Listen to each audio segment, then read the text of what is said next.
మెచ్యూరిటీని నేర్పాలి ఏ లీడర్కైనా కూడా. ఆ మెచ్యూరిటీ అంటారు ఒక గుణపాఠమో లేదంటే ఒక రకమైన దీన్ని అంటే ఒక రియలైజేషన్ రావాలి అని అంటారు ఓటమి ద్వారా. గెలిచినోడు ఏం మాట్లాడినా నడుస్తుంది అంటారు, అంటే జనరల్ టెండెన్సీ. అట్లాంటిది రివర్స్ లో మేమే కొంచెం హుందాగా ఒక రాజధర్మాన్ని పాటిస్తూ మేము ముందుకు పోతున్నాము, వాళ్ళు రివర్స్ లో ఇంకో మాట చెప్పండి.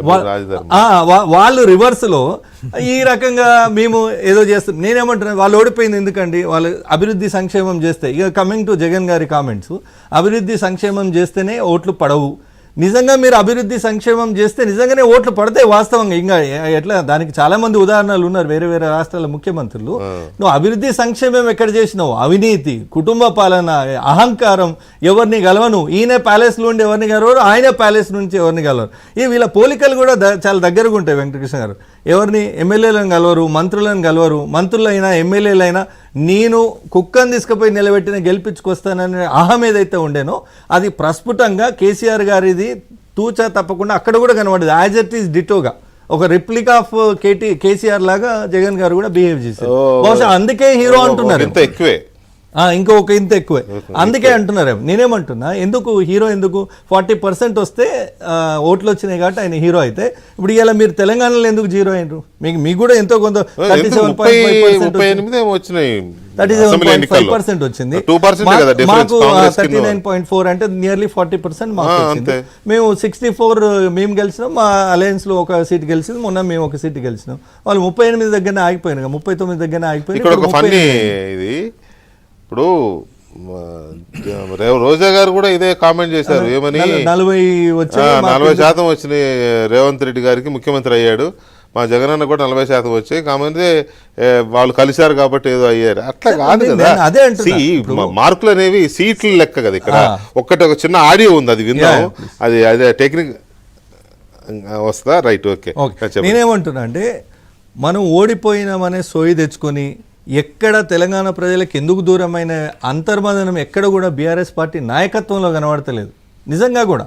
ఇప్పుడు అదే కొనసాగిస్తున్నారు. ఢిల్లీలో కూర్చొని ఏం మాట్లాడుతున్నారు, మేము అప్పుడు చేర్చుకుని, ఆయన వీడియోలు చాలా ఉన్నాయి. వస్తానంటే వద్దంటారా, చేయనైతామంటే వద్దంటారా, అంటే ఏ పార్టీ అయినా అని అప్పుడు గంభీరాలు పలికిన కేటీఆర్ గారు ఇప్పుడు అక్కడ పిల్లి రాగాలు తీస్తున్నాడు ఢిల్లీ పోయి. కేసీఆర్ గారు కూడా ఎట్లా పడతాడో చేసుకుంటా ఊకుంటారా, అది ముందు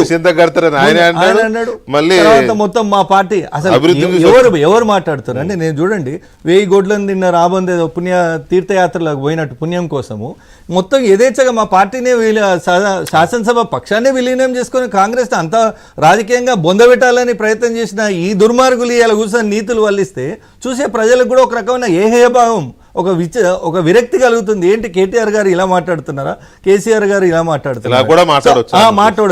నేనేమంటున్నా, జగన్ ఏ విషయంలో హీరో అయిందో అయితే మీలాగా రాచరిక పొడక్కడలు బౌడా మీరిడ ప్యాలెస్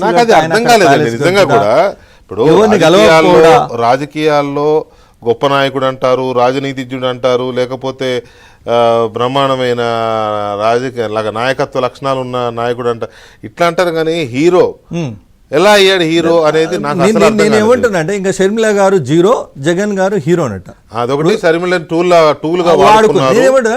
షర్మిల గారు ఏ జగన్ అయితే రాజన్న బిడ్డ ఎట్లనో షర్మిల గారు కూడా రాజన్న బిడ్డ. ఇంకో ఒక వంతుకు జగన్ గారికి వ్యాపారంలో అన్ని రకాలుగా సహకరించింది రాజశేఖర రెడ్డి గారు. ఆ రకంగా సహకరించినందుకు ఆయన బద్నాం కూడా అయిన కొంతవరకు. అట్లాంటిది రెండోది, షర్మిల గారు ఏంటి, రాజశేఖర రెడ్డి గారు ఉన్నప్పుడు ఎంపీ చేస్తే ఇవాళ నువ్వు లీడర్, జగన్ గారు ఆంధ్రాలో లీడర్. మరి షర్మిల గారు ఏంటి, స్వయంగా ఆమంతటా ఆమె అన్ని కాళ్ళ బలుపం కట్టుకొని రాష్ట్రం అంతా, ఆయన జైల్లో ఉంటే రాష్ట్రం అంతా నడిచి పార్టీని కాపాడింది ఆమె, పార్టీని ఆమె.